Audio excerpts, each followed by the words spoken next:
ದೇವಭೂಮಿ ಪ್ರಯಾಗರಾಜ್ನ ಮಹಾ ಕುಂಭಮೇಳ ಅಂತಿಮ ಘಟ್ಟವನ್ನು ತಲುಪಿದೆ, ಅಂತಿಮ ಹಂತಕ್ಕೆ ಬಂದಿದೆ. ಸುಮಾರು ಕೋಟಿ 63 ಕೋಟಿ ಯಾತ್ರಿಕರು ಈ ಪುಣ್ಯ ಸ್ಥಾನದಲ್ಲಿ ಬಂದು ವಿಶೇಷವಾದಂಥ ಪಾವಿತ್ರ್ಯತೆಯೊಂದಿಗೆ ತ್ರಿವೇಣಿ ಸಂಗಮದಲ್ಲಿ ಸ್ನಾನವನ್ನು ಮಾಡಿದ್ದಾರೆ. ಇಂದು ಮಹಾಶಿವರಾತ್ರಿ. ಈ ಶಿವರಾತ್ರಿಯ ಈ ಸಮಯದಲ್ಲಿ ಪಿ ರಾಜೀವ್ ಅವರು ನಮ್ಮ ಜೊತೆಲಿದ್ದಾರೆ, ಬಿಜೆಪಿಯ ಮುಖಂಡರುಗಳು ನಮ್ಮ ಜೊತೆಲಿದ್ದಾರೆ, ಹಾಗೆ ಕರ್ನಾಟಕದಿಂದ ಬಂದಿರುವಂಥ ಯಾತ್ರಿಕರು ನಮ್ಮ ಜೊತೆಲಿದ್ದಾರೆ. ಅವ್ರು ಮಾತಾಡ್ಸೋಣ. ಹೇಗಿದೆ ಮಹಾಕುಂಭ ರಾಜೀವ್ ಅವರೇ? ನಮಸ್ಕಾರ.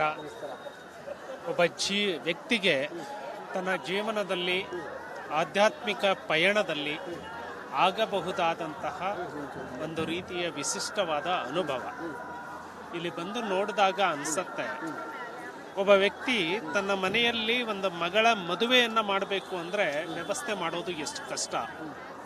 ಕೋಟ್ಯಾಂತರ ಜನ ಬರ್ತಾರೆ, ಯಾವುದೇ ಗಲೀಜು ಇರೋದಿಲ್ಲ, ಯಾವುದೇ ತೊಂದರೆಗಳು ಅಡೆತಡೆಗಳು ಆಗೋದಿಲ್ಲ.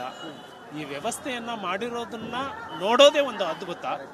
ಅದರ ಜೊತೆಗೆ ಇಡೀ ಜಗತ್ತಿಗೆ ಆಧ್ಯಾತ್ಮದ ಸಂದೇಶವನ್ನು ನೀಡಿದ ಭಾರತ.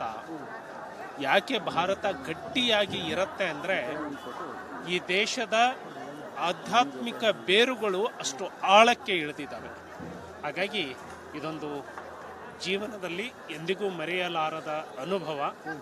ಬಂದಾಗ ಇಲ್ಲಿ ಭಾಗವಹಿಸಿದಾಗ ಜೀವನ ಪಾವನ ಆಯಿತು ಅಂತ ಅನಿಸುತ್ತೆ. ಮುಂದಿನ ಮಹಾಕುಂಭ ಮೇಳ ಯಾವಾಗ ಆಗುತ್ತೆ ಅನ್ನೋದ್ರ ಬಗ್ಗೆ ನಮಗೆ ಗೊತ್ತಿಲ್ಲ. ನಾವ್ಯಾರೂ ಕೂಡ ಮುಂದಿನ ಮಹಾಕುಂಭದ ಸಮಯದಲ್ಲಿ ಜೀವಂತವಾಗೇ ಇರಲ್ಲ.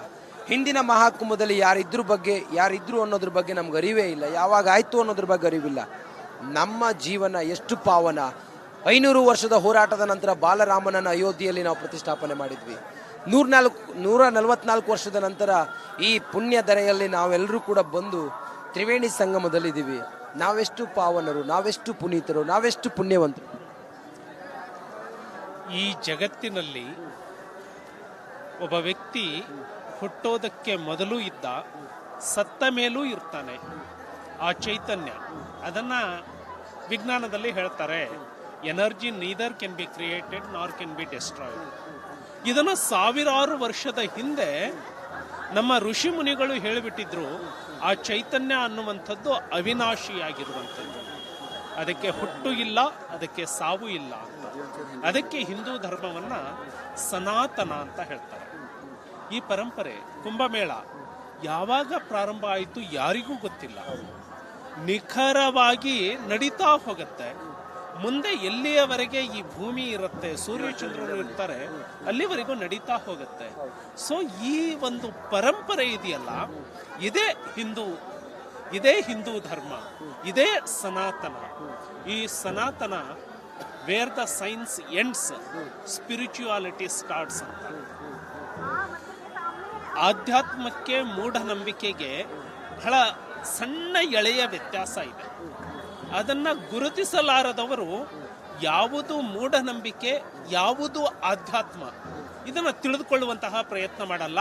ಆಧ್ಯಾತ್ಮವನ್ನ ಮೂಢನಂಬಿಕೆಯ ಜೊತೆಗೆ ಹೋಲಿಸುವಂತಹ ಮೌಢ್ಯರು ಕೂಡ ಈ ಭೂಮಿಯಲ್ಲಿ ಹುಟ್ಟುಬಿಟ್ಟಿದ್ದಾರೆ. ಆದರೆ ನಿಜವಾದ ಆಧ್ಯಾತ್ಮ ಏನು, ಪರಂಪರೆ ಏನು, ತನ್ನ ಸ್ವತ್ವ ಏನು, ತನ್ನೊಳಗಿನ ಅಂತರಾತ್ಮ ಏನು ಅಂತ ಹೇಳಿ ತಿಳಿದುಕೊಳ್ಳೋದಕ್ಕೆ ಒಬ್ಬ ವ್ಯಕ್ತಿ ಇಲ್ಲಿಗೆ ಬರಬೇಕು. ಈ ಒಂದು ಆಧ್ಯಾತ್ಮದ ಅನುಭೂತಿಯಲ್ಲಿ ತನ್ನನ್ನು ತಾನು ಮುಳುಗಿಸಿಕೊಳ್ಳಬೇಕು. ಹಾಗಾಗಿ ಸಂಗಮದಲ್ಲಿ ಮುಳುಗೋದು ಅಂದರೆ ಕೇವಲ ದೇಹ ಮುಳುಗೋದು ಅಲ್ಲ. ಸಂಗಮದಲ್ಲಿ ಪವಿತ್ರಗೊಳಿಸೋದು ಅಂದರೆ ಕೇವಲ ದೇಹ ಪವಿತ್ರಗೊಳಿಸೋದು ಅಲ್ಲ.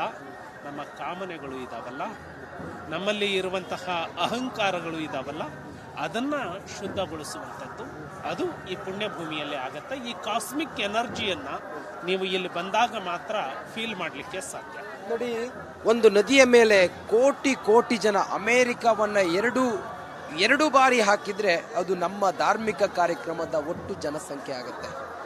ಒಂದು ನದಿ ಮೇಲೆ ನಡೆಯುವಂಥ ಇಷ್ಟು ದೊಡ್ಡ ಕಾರ್ಯಕ್ರಮ, ಇಷ್ಟು ಕೋಟಿ ಜನ, ಇಷ್ಟು ಜನರ ಭಕ್ತಿ ಭಾವ ಬಹುಶಃ ಈ ನಮ್ಮ ಸನಾತನಕ್ಕೆ ಮಾತ್ರ ಸಾಧ್ಯ ಅಂತ ಅನಿಸುತ್ತೆ. ಏನು ಹೇಳ್ತೀರಿ? ನಿಜಕ್ಕೂ ಈ ಅದ್ಭುತ ಇದೆಯಲ್ಲ, ಜಗತ್ತಿನಲ್ಲಿ ಮತ್ತೆ ಎಲ್ಲಿಯೂ ಕೂಡ ನಡೀಲಿಕ್ಕೆ ಸಾಧ್ಯ ಇಲ್ಲ. ನೀವು ಹೇಳಿದ್ರಲ್ಲ, 2 ಅಮೆರಿಕವನ್ನ ಮುಳುಗಿಸಿ ಏಳಿಸಿದೆ. 2 ಅಮೆರಿಕ ಈ ಸಂಗಮದಲ್ಲಿ ಮುಳುಗಿ ಎದ್ದಿದೆ. ಅಷ್ಟು ಸಂಖ್ಯೆ ಭಾರತೀಯರ ಜನರು ಬರ್ತಾರೆ, ಅವರು ಬಂದು ಮುಳುಗಿ ಏಳ್ತಾರೆ, ಅವರು ಈ ಅನುಭೂತಿಗೆ ಒಳಪಡ್ತಾರೆ. ಇದು ಕೇವಲ ಭಾರತದಲ್ಲಿ ಮಾತ್ರ ಆಗಲಿಕ್ಕೆ ಸಾಧ್ಯ, ಜಗತ್ತಿನ ಬೇರೆ ಭೂಮಿಯಲ್ಲಿ ಇದು ಆಗೋದಿಲ್ಲ. ಇದು ಯಾಕೆ ನಡೆಯುತ್ತೆ ಅಂದರೆ, ನನ್ನ ಪ್ರಕಾರ ಈ ಪವಿತ್ರ ಮಣ್ಣಿನ ಮೇಲೆ ಋಷಿ ಮುನಿಗಳು, ಸಾಧು ಸಂತರು, ಅವರ ತಪಸ್ಸಿನ ಶಕ್ತಿ ಏನಿದೆಯಲ್ಲ ಅದು ಈ ಭೂಮಿಯ ಮೇಲೆ ಮೂಡಿದೆ. ಇಲ್ಲಿ ಸಾಧನೆಗೈದಂತಹ ಅದು ಅಸಂಖ್ಯ ತಪಸ್ವಿಗಳು, ಋಷಿಗಳು, ಅವರು ಏನು ಆಧ್ಯಾತ್ಮ ಸಾಧನೆ ಮಾಡಿದ್ದಾರೆ ಅದು ಈ ನಿಸರ್ಗದಲ್ಲಿ ಸಮ್ಮಿಲಿತ ಆಗಿರುತ್ತೆ. ಹಾಗಾಗಿ ಇಲ್ಲಿಯ ವೈಬ್ರೇಷನ್ ಅನ್ನ ಫೀಲ್ ಮಾಡಬೇಕು ಅಂದರೆ, ಕಬ್ಬಣ ಅಯಸ್ಕಾಂತದ ಗುಣವನ್ನು ಪಡ್ಕೊಳ್ಬೇಕು ಅಂದರೆ ಅದು ಮ್ಯಾಗ್ನೆಟ್ಗೆ ಟಚ್ ಆಗಬೇಕು. ಹಾಗೆ ನಮ್ಮಲ್ಲಿ ಆ ಒಂದು ಆಧ್ಯಾತ್ಮಿಕ ಜಾಗೃತಿ ಇರುತ್ತಲ್ಲ, ಆ ವೈಬ್ರೇಷನ್ಸ್ ಅನ್ನ ಇಲ್ಲಿಗೆ ಬಂದಾಗ ಮಾತ್ರ ನಾವು ಅನುಭವಿಸ್ಲಿಕ್ಕೆ ಸಾಧ್ಯ. ಹಾಗಾಗಿ ಇದು ಜಗತ್ತಿನಲ್ಲಿ ಬೇರೆ ಎಲ್ಲಿಯೂ ನಡೆಯೋದಿಲ್ಲ, ಇದು ಭಾರತದಲ್ಲಿ ಮಾತ್ರ ನಡೆಯುತ್ತೆ. ಮುಂದೆಯೂ ಕೂಡ ಶಾಶ್ವತವಾಗಿ ಇದು ಭಾರತ ಇದೆ. ನೋಡಿ, ಮಹಾಶಿವರಾತ್ರಿ ಅಂದು ಮಹಾಕುಂಭಮೇಳ ಸಂಪನ್ನವಾಗುತ್ತೆ. ಮಹಾಕುಂಭದ ನಂತರ ಇಡೀ ವಿಶ್ವಕ್ಕೆ ಈ ಮಹಾಕುಂಭ ಏನ್ ಸಂದೇಶವನ್ನ ಕೊಡುತ್ತೆ, ಮಹಾಕುಂಭದ ನಂತರ ಮುಂದೇನು, ತಾವು ಅದನ್ನು ಹೇಗೆ ನೋಡ್ತಾ ಇದ್ದೀವಿ? ಮಹಾಕುಂಭದಲ್ಲಿ ಇಷ್ಟೊಂದು ದೊಡ್ಡ ಜನಸಾಗರ ಹರಿದು ಬಂತು, ಇಡೀ ಜಗತ್ತು ನೋಡ್ತು. ಇಡೀ ಜಗತ್ತಿಗೆ ಇದೊಂದು ಪವಾಡ. ಇನ್ನು ಮುಂದೆ ಭಾರತವನ್ನ ಜಗತ್ತು ನೋಡುವ ದೃಷ್ಟಿಕೋನ ಬದಲಾಗುತ್ತೆ. ಏನು ಶಕ್ತಿ, ಏನು ಅಗೋಚರವಾದಂತಹ ಚೈತನ್ಯ ಈ ಭಾರತವನ್ನ ಹೀಗೆ ಒಟ್ಟುಗೂಡಿಸುತ್ತೆ. ಭಾರತದಲ್ಲಿ ಇಂತಹ ಒಂದು ಅದ್ಭುತ ಘಟನೆಗಳು ಘಟಿಸ್ಲಿಕ್ಕೆ ಏನು ಕಾರಣ ಇರಬಹುದು? ಇದು ಕೇವಲ ಈಗಿನ ಭೌತಿಕ ಚಟುವಟಿಕೆಗಳಿಂದ ಅಥವಾ ಇಲ್ಲಿಯ ಇನ್ಫ್ರಾಸ್ಟ್ರಕ್ಚರ್ ಮಾಡಿದ್ರಿಂದ ಮಾತ್ರ ಆಯಿತೋ, ಅಥವಾ ಇದನ್ನು ಮೀರಿದ ಇನ್ನೊಂದು ಶಕ್ತಿ ಅದು ಯಾವುದು? ಅದನ್ನ ಇನ್ನು ಮುಂದೆ ಜಗತ್ತು ಹುಡುಕ್ಲಿಕ್ಕೆ ಶುರು ಮಾಡುತ್ತೆ. ಇಡೀ ಜಗತ್ತಿಗೆ ಭಾರತ ಜಗದ್ಗುರು ಆಗತ್ತೆ ಅಂತ ಹೇಳಿ ನಮ್ಮ ಹಿಂದಿನವರೇ ಹೇಳಿಬಿಟ್ಟಿದ್ದಾರೆ. ಇನ್ನು ಮುಂದೆ ಹೌದು, ನಾವು ಅನ್ಕೊಂಡಿದ್ವಿ ಭೌತಿಕ ಜಗತ್ತು, ಭೌತಿಕ ಜೀವನ ಮತ್ತೆ ವೈಜ್ಞಾನಿಕ ಅಭಿವೃದ್ಧಿನೇ ಬಹಳ ಮೀರಿದ್ದು ಅಂತ. ಇನ್ನು ಮುಂದೆ ಜಗತ್ತು ಯೋಚನೆ ಮಾಡುತ್ತೆ, ನಾವು ಏನು ವೈಜ್ಞಾನಿಕ ಅಂತ ಹೇಳಿ ಅಂತರಿಕ್ಷದ ಬಗ್ಗೆ ಯೋಚನೆ ಮಾಡ್ತಾ ಇದ್ದೀವಿ, ಇದಲ್ಲ, ಇದನ್ನೂ ಮೀರಿದ್ದು ಒಂದು ಅಗೋಚರ ಶಕ್ತಿ ಇದೆ. ಅದನ್ನ ಇನ್ನು ಮುಂದೆ ನಾವು ಯೋಚನೆ ಮಾಡಬೇಕು.